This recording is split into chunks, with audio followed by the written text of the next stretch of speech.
to generate sensation, narratives that betray our democratic values. Looking to the enormity and gravity of the situation, I reserve my ruling on certain situations that have happened during his address and will give my ruling. Shri Sudhanshu Trivedi. माननीय सभापति महोदय, 15 minutes. माननीय सभापति महोदय, अभी इस सदन में हमारे साथी गोखले जी द्वारा जो भारत के उस राज्य को रिप्रेजेंट करते हैं जो फाइन आर्ट्स और गरिमा में अपना एक उच्च स्थान रखता है, जिसे बंगाली भद्र लोक कहा जाता है, परंतु आज उस इनिशिएशन के साथ मुझे लगता है उस भद्रता के साथ जो क्रूर मजाक हुआ है उसके ऊपर बात करते हुए मैं पीड़ा के साथ अपना निवेदन प्रारंभ करता हूं। आज हम गृह मंत्रालय के विषय में चर्चा के लिए एकत्र हुए हैं और हमारी सरकार 26 मई 2014 को आने के बाद गृह मंत्रालय की टोन एंड टेनर में क्या परिवर्तन आया, इसे मैं सिर्फ दो वानगी में बताना चाहता हूं। 26 मई 2014 के बाद आप सबको ध्यान होगा, उससे पहले बीएसएफ जो कि गृह मंत्रालय के अंडर में आता है, पहले उधर से बहुत फायरिंग हुआ करती थी। उसके बाद पहली फायरिंग हुई तो मुझे याद है उस समय राजनाथ सिंह जी गृह मंत्री थे। यहां पे खबर आया कि साहब वहां से कहा जाता था फायरिंग हो तो सिर्फ व्हाइट फ्लैग दिखाना है। आपको पता है कि उस समय गृह मंत्रालय से संदेश गया बीएसएफ के डीजी को कि अब ये मोदी की सरकार है, अब व्हाइट फ्लैग नहीं दिखाया जाएगा, फायरिंग के ऊपर 4 गुना फायरिंग का जवाब दिया जाएगा। और आप सबने देखा होगा पिछले 10 सालों में सीमा पर फायरिंग में शांति आ गई है।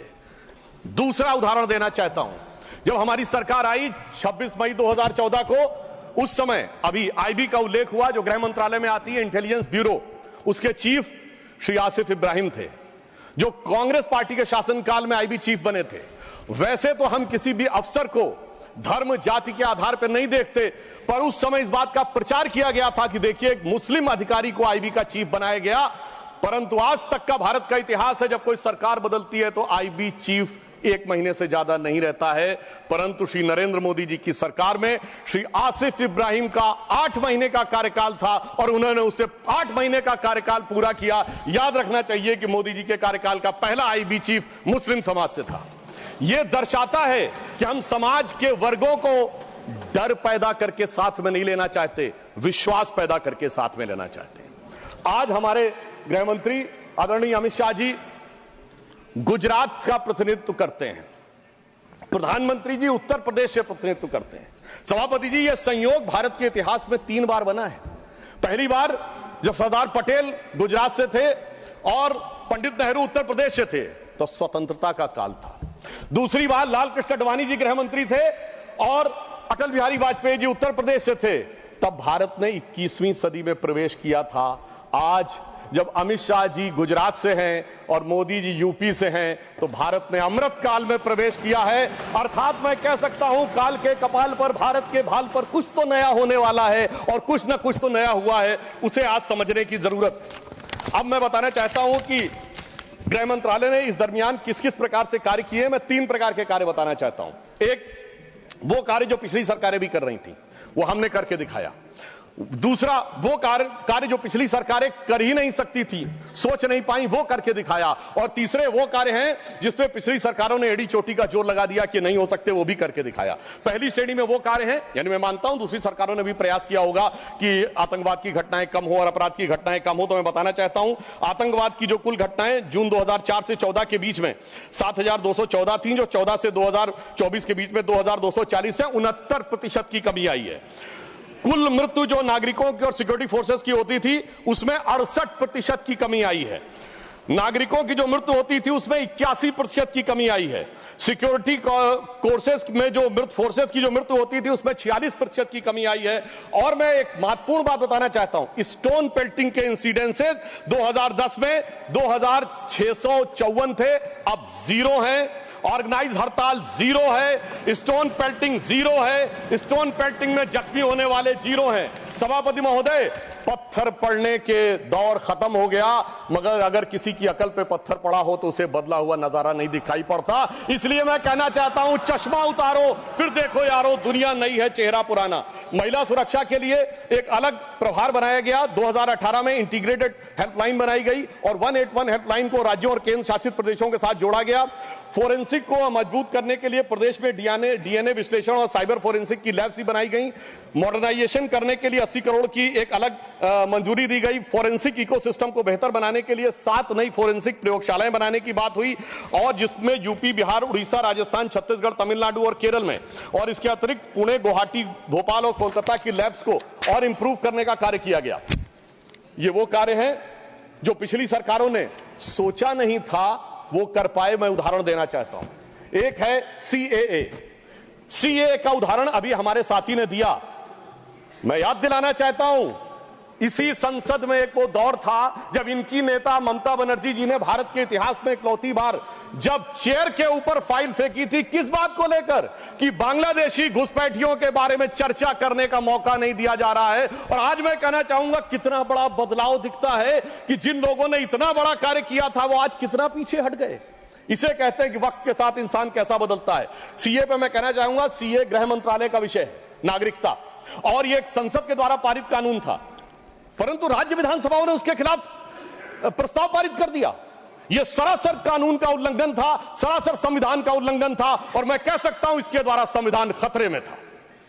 दूसरा मैं उदाहरण देना चाहता हूं, यूएपीए का चेंज किया गया, यानी अब केवल एक संगठन आतंकवादी नहीं होगा, कोई व्यक्ति आतंकवादी होगा तो उसको भी आतंकवादी माना जाएगा। एनआईए एक्ट में आतंकवाद की परिभाषा स्थापित की गई। मृत्यु दंड पर यह संशोधन किया गया कि क्षमा याचना केवल संबंधित व्यक्ति ही कर पाएगा, दूसरा नहीं कर पाएगा। आपदा के लिए विशेष धनराशि की व्यवस्था की गई, और नक्सलवाद को समाप्त करने में अभूतपूर्व सफलता हमें मिली है। अभी दिसंबर के महीने में हमारे गृह मंत्री अमित शाह जी नक्सलवाद प्रभावित क्षेत्र में सीआरपीएफ के कैंप में पूरी रात गुजार कर आए हैं। जो लोग ये कहने का प्रयास करते हैं कि इसको डर और किससे वो, उससे उनको समझने का प्रयास करना चाहिए। अब वो दौर चले गए सभापति महोदय। मुझे याद है 6 अप्रैल 2010 को दंतेवाड़ा में 76 सीआरपीएफ के जवान शहीद हो गए थे, और उसके बाद ऐसे समाचार आते थे कि देश के कुछ विश्वविद्यालयों में शहीद जवानों के प्रति नहीं, नक्सलवादियों के समर्थन में कार्यक्रम हो रहे थे। वो दौर अब समाप्त हो गया। अब तीसरी श्रेणी में बताना चाहता हूं, वो काम आते हैं, किए हैं गृह मंत्रालय ने, जो पिछली सरकारें कहती रही कि ये नहीं हो सकता, नहीं हो सकता, वो करके दिखाया। धारा 35A, धारा 370। मैं कह सकता हूं जब सरदार पटेल गृह मंत्री थे, राज्यों का महकमा उनके पास था, वो कश्मीर की कसक जो रह गई थी, वो कसक अगर आज समाप्त हुई है तो अगस्त 2019 में अमित शाह जी के शासनकाल में वह समाप्त हुई है। मैं कहना चाहता हूं, श्यामा प्रसाद मुखर्जी जी ने पहला बलिदान दिया था रावी के तट पर 26 जनवरी 1930 को। कांग्रेस के लाहौर अधिवेशन में स्वराज्य की शपथ ली गई थी, पर वो शपथ अधूरी रह गई थी। तो सरदार पटेल के दिल में कसक थी, श्यामा प्रसाद मुखर्जी जी का बलिदान था, और अटल जी के दिल में वेदना थी। उन्होंने कहा था 15 अगस्त का दिन कहता आजादी अभी अधूरी है, सपने सच होने बाकी हैं, रावी की शपथ न पूरी है। परंतु वो शपथ किसने पूर्ण की? प्रधानमंत्री श्री नरेंद्र मोदी जी के नेतृत्व में हमारे वर्तमान गृह मंत्री श्री अमित शाह जी ने उसको पूरा किया। और इसी के साथ मैं एक पंक्ति में कहना चाहूंगा, इतना बड़ा परिवर्तन भारत के इतिहास में आया कि अपनी सरकार की तरफ से और प्रधानमंत्री जी की तरफ से कि दर्द की रात गई, गम के जमाने भी गए, और मोदी जी के हिम्मत से कई दाग पुराने भी गए। इसके अलावा जो कश्मीर में बड़ा परिवर्तन आया, मैं एक उदाहरण बताना चाहता हूं। अभी हमारे साथी ने डर का उल्लेख किया, तो मैं बताना चाहता हूं 10 सितंबर 2024 को भारत के पूर्व गृह मंत्री सुशील कुमार शिंदे जी का बयान था कि मैं गृह मंत्री के रूप में जाता था तो डल लेक में मैं गृह मंत्री के रूप में होता था, और डर के मारे उनकी क्या हालत होती थी, वह शब्द संसदीय नहीं है। तो मैं अपनी स्वरचित पंक्ति में कहना चाहूंगा, हमारे साथी सब समझ जाएंगे कि लहूलुहान थी घाटी और झेलम डरी हुई थी, खामोशियां रातों की दिन में भरी हुई थी, और दहशत का था वो आलम कि डल लेक घूमने में गृह मंत्री के पग के नीचे धरती फटी हुई थी। और आप समझिए आज हमारी स्थिति यह है कि हमारे गृह मंत्री वो हैं जिनको देखकर आतंकवादियों की छाती फटने लगती है और आतंकवाद के समर्थन करने वालों के छाती में दर्द होने लगता है। सभापति जी, मैं कहना चाहता हूं, उनकी सरकार और हमारी सरकार में यह अंतर था जो भारत की परंपरा में है। उन्होंने बहुत दिन नाग पंचमी की, नागों को दूध पिलाया। हमने जन्मेजय का नाग यज्ञ करके दिखाया जिसमें सारे नाग आकर समाहित हो गए। तो मैं एक पंक्ति में कहना चाहूंगा, कश्मीर घाटी को लहूलुहान करने वालों सुनो, एक भी शहीद हुआ जवान नहीं भूले हैं और दूध भी पिलाते हैं परंपरा हमारी मित्र, किंतु नाग यज्ञ का विधान नहीं भूले। और मैं ये कहना चाहता हूं, दूसरा उदाहरण, एक सिर्फ दूसरा उदाहरण, हमारे कांग्रेस के युवा नेता जिन्होंने तथाकथित भारत यात्रा निकाली, उसी कश्मीर कहते हैं कि हालात नहीं बदले। इस पूरे देश ने वो दृश्य देखा जब भैया और बहन दोनों सुरक्षित वातावरण में मधुर मनोभावों के साथ बर्फ के गोले के साथ खेलते नजर आ रहे थे। और ये वही कश्मीर था जहां उनके गृह मंत्री के पैर के नीचे धरती फटी जा रही थी। इतना बड़ा बदलाव भी दिखाई नहीं पड़ता। मैं पूछना चाहता हूं मेरे भाई कि अगर आप ये कहना चाहते हैं वही कश्मीर था जहां ऐसा इसके झंडे दिखाई पड़ते थे, जहां पाकिस्तान जिंदाबाद के नारे दिखाई पड़ते थे, वहां पर अगर आरजी और पीजी दोनों एक साथ सुरक्षित थे, एसजी भी खुश रही होंगी, मुझे लगता है जीजा जी को भी खुशी का एहसास होना चाहिए। मैंने किसी का नाम नहीं लिया है। और इसके लिए गृह मंत्री जी को साधुवाद देना चाहिए कि कश्मीर में इतना बड़ा बदलाव देखने को मिला है। कम से कम इतना तो करना चाहिए। और मैं अपने साथियों से कहना चाहूंगा जो उनके नेता बोलते हैं डरो मत, हकीकत का सामना करो कि कितना बदलाव आया है, इसको स्वीकार करो, डरो मत। डरने का काम देश के विरोधियों के लिए छोड़ दो हमारी सरकार ने। इसके अलावा हमारी सरकार के समय में इंडियन पैनल कोड को भारतीय न्याय संहिता के रूप में जो बदलाव किया गया वो एक महत्वपूर्ण बात है। परंतु मैं सभापति महोदय यह भी बताना चाहूंगा कि जब भी किसी चीज की तुलना हो तो तुलनात्मक होनी चाहिए। जब हमारी सरकार आई और गृह मंत्रालय का दौर आया तो उस जमाने में क्या अंतर था सिक्योरिटी में और आज क्या बड़ा अंतर है। राष्ट्रीय सुरक्षा सबसे प्रमुख दायित्व है। जैसा कि हमारे साथी ने कहा, लॉ एंड ऑर्डर तो स्टेट का सब्जेक्ट है, पर राष्ट्रीय सुरक्षा गृह मंत्रालय की बात मैं पूछना चाहता हूं। हमारी सरकार आने से पहले दिल्ली में धमाके नहीं होते थे क्या? मुंबई में नहीं होते थे? चंडीगढ़, गुवाहाटी, लखनऊ, फैजाबाद, जयपुर, नागपुर, हैदराबाद, कौन सा ऐसा शहर का जहां धमाके नहीं होते थे? चलती ट्रेन में धमाके, चलते बस में धमाके, लोकल ट्रेन में धमाके, और लिखा रहता था बस अड्डे पे धमाका, रेलवे स्टेशन पे धमाका, लिखा रहता था छूना नहीं, धमाका हो जाएगा। मगर इसके बावजूद आज वो केवल दक्षिण कश्मीर के 4 जिलों तक सीमित हो गया है। इसके बावजूद इतना बदला हुआ नजारा नजर नहीं आता है। यह दर्शाता है कि कितना पूर्वाग्रह की दृष्टि है। और यह भी मैं बताना चाहता हूं, इस सरकार, पिछली सरकार के शासनकाल में जांच के अंदर किस प्रकार का कार्य हुआ, मैं 2 चीजों का उदाहरण देना चाहता हूं। समझौता एक्सप्रेस केस दुनिया के इतिहास का इकलौता केस होगा कि पहले वहां सरकार जांच कर रही थी कि पाकिस्तान ने कराया, अचानक यू टर्न ले लिया और तथाकथित हिंदू आतंकवाद पे आ गए। किस आधार के ऊपर? आरोपी के रूप में असीमा आनंद जी का जेल में इंटरव्यू। मैं पूछना चाहता हूं जेल में इंटरव्यू कैसे हुआ? बजाय इंटरव्यू लेने वाले पे कार्रवाई होने के पुलिस के सामने दिया गया बयान एडमिसिबल नहीं होता है और इंटरव्यू के आधार के ऊपर चेंज कर दिया। जबकि डेविड कोलमैन हेडली की तीसरी पत्नी फौजिया का अमेरिका में दिया इंटरव्यू है जिसमें सीधे सीधे उसने कहा कि यह पाकिस्तान का इन्वॉल्वमेंट था। दूसरा उदाहरण देना चाहता हूं, इशरत जहां केस। यह दुनिया के इतिहास में इन्वेस्टिगेटिव एजेंसी में एक अद्भुत उदाहरण होगा कि पहले भारत की आईबी और सीबीआई दोनों कह रही थी कि इशरत जहां आतंकवादी है, फिर अचानक सीबीआई ने स्टैंड चेंज कर दिया और कहा वो आतंकवादी नहीं है। मगर सभापति महोदय, आईबी चीफ कहते रहे कि वो आतंकवादी है। यानी ऐसा विचित्र उदाहरण था कि एक ही सरकार की 2 एजेंसी एक दूसरे के खिलाफ बोल रही थी। और जब हमारी सरकार आई और वो हलफनामा बदलने का आधार पूछा गया तो सभापति महोदय फाइल गायब थी। यह दर्शाता है कि सिक्योरिटी का किस प्रकार से मजाक उड़ाया गया। 26/11 का हमला हाफिज सईद ने कराया, यह इनकी सरकार मानती थी, मगर हमारे कई सम्मानित नेता उस तरफ बैठे जो कहते थे आरएसएस ने कराया। सिक्योरिटी का जिस प्रकार का मजाक इनकी सरकार में उड़ाया गया है, यह दर्शाता है कि वो सिक्योरिटी किस प्रकार की थी। मुझे समझ में नहीं आ रहा था कि वो लोग जो अपने जमाने में क्या कहते थे कि इशरत जहां बेटी है, याकूब मेनन की जुडिशियल किलिंग हुई है, अफजल हालात का मारा है, जाकिर नायक शांति का मसीहा है, ओसामा जी हैं, हाफिज साहब हैं। इस हालात के बाद क्या होना था? मैं पूछना चाहता हूं, ये डर के बोल रहे थे या प्रेम से बोल रहे थे? या आपकी मोहब्बत की दुकान के सरमाएदार थे या मोहब्बत की दुकान के खरीदार थे? और मैं सिर्फ अब 2 स्टेटमेंट कोट करना चाहूंगा उस सरकार की हालत के लिए। 20 जनवरी 2013 को तत्कालीन गृह मंत्री सुशील कुमार शिंदे जी ने जयपुर में वक्तव्य दिया कि आरएसएस के कैंप्स में टेरर ट्रेनिंग की जाती है, और जब सुषमा स्वराज जी ने आके सदन में पूछा, गृह मंत्री ने अपना बयान वापस ले लिया। सोचिए, इस प्रकार का मजाक भारत की सुरक्षा के साथ कभी सुनाई नहीं पड़ता। और 14 जुलाई 2011 को कांग्रेस के एक चिर युवा नेता जो चिर क्रोधित और चिर आक्रोशित रहते हैं, उन्होंने एक वक्तव्य दिया था, but terrorism is something that is impossible to stop all the time. यानी हमेशा के लिए आतंकवाद को रोकना मुमकिन नहीं है। सभापति महोदय, जिस सरकार का चाल चलन ऐसा था, उसके हालात में रोकना मुमकिन नहीं था, पर आज मोदी जी की सरकार है तो मोदी है तो मुमकिन है, वो हमने करके दिखाया। मैं दूसरा बताना चाहता हूं उदाहरण।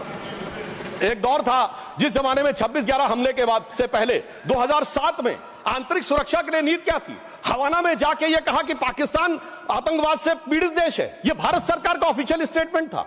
26/11 के हमले के केवल 9 महीने बाद जुलाई 2009 में शर्म एल शेख में ज्वाइंट डिक्लेरेशन में बलूचिस्तान का उल्लेख आया और यह कहा गया टेरर के अटैक से टॉक्स प्रभावित नहीं होंगी। मगर सभापति महोदय, जो हमारी सरकार आई तो हमने कहा टेरर के साथ टॉक्स नहीं होंगी। और जब से मोदी जी की सरकार आई है, हमने इस बात को बिल्कुल साफ साफ कर दिया है। और इसीलिए पिछले 11 साल ऐसे हैं जब कोई औपचारिक द्विपक्षीय वार्ता नहीं हुई। सभापति महोदय, क्योंकि जब से हमारे गृह मंत्री जी आए हैं, हालात में जानते क्या बदलाव आया है? उस जमाने में शांति के कबूतर उड़ा करते थे, अब गुरु गोविंद सिंह जी के बाज उड़ते हैं। और जिसे हम अपने लखनऊ की भाषा में कहते हैं कि अम्मा मियां वो दिन लद गए जब उस्ताद लल्लू खा फाख्ते उड़ाया करते थे। और अब वो बदलाव ये देखने को मिला है। ये लोग तो वो हैं सभापति महोदय जिन्हें भारत इतना कमजोर चाहिए था, किसी संसद भवन की छत के ऊपर जो शेर बने हैं उसके लिए लोग गए थे कोर्ट में कि शेर ज्यादा आक्रामक दिख रहे हैं।